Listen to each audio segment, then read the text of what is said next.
အချစ်ဟာဘရိတ်ပါဖို့လိုတယ်ဒါကိုလည်းဘယ်ရွယ်မှစသည်လဲဆိုတော့အခု20ကျော်မှပေါ့ငယ်စဉ်ခါကတော့ချစ်ရင်ဘရိတ်လွတ်ပဲအတားစီမရှိအဟံတာအထင်းချုံမရှိချစ်ကြတယ်ကိုယ်တိုင်လည်းချစ်ခဲ့တာပဲငယ်စဉ်ဘဝမှာတော့လူတွေဟာကိုယ့်အပေါ်မကောင်းတဲ့လူဆိုရင်လည်းချစ်တယ်ကိုယ်တန်ဖိုးမထားတဲ့လူကိုလည်းမျက်ရည်လေရွေးနဲ့ဆွဲထားတယ်ချစ်တာဟုတ်ဖောက်ပြန်နေလဲချစ်တယ်အဲ့ဒီချစ်တဲ့စိတ်နဲ့ပဲနာကျင်မဲ့ငိုမဲ့တချို့ဟာဆိုရင်ခွင့်တောင်ခွင့်လွန်နိုင်သေးတယ်ငငယ်ကအချစ်နဲ့ပတ်သက်ရင်တော့လေလူတွေဟာဟန်မဆောင်နိုင်ကြဘူးမထိန်ချုံနိုင်ကြဘူး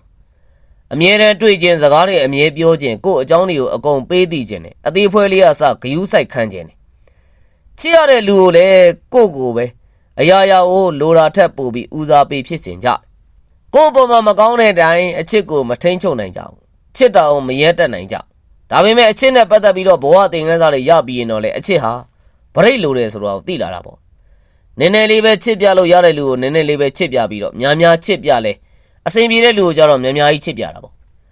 နီးနီးမှနေလို့အစဉ်ပြေလားဝေးဝေးမှနေမှအစဉ်ပြေတဲ့လူလားတွေးတတ်လာလိမ့်တစ်ဖက်ကမီးနီပြတာနဲ့တန်းပြီးတော့ဗရိတ်အုပ်ဒီဆက်ဆံရေးကိုရက်တန့်ပြစ်ဖို့ကလည်းအချိန်မီပြင်ဆင်ထားတတ်ကြ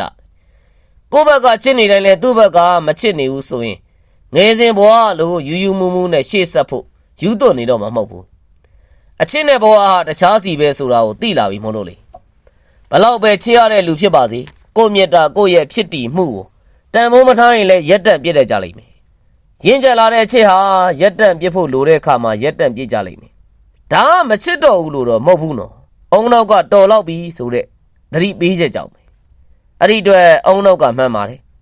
အချစ်ဟာဗရိတ်လိုတယ်မဟုတ်ရင်ဘဝအတွက်မလိုလားအပ်တဲ့ထိခိုက်ရှနာမှုတွေဖြစ်ကုန်လိမ့်မယ်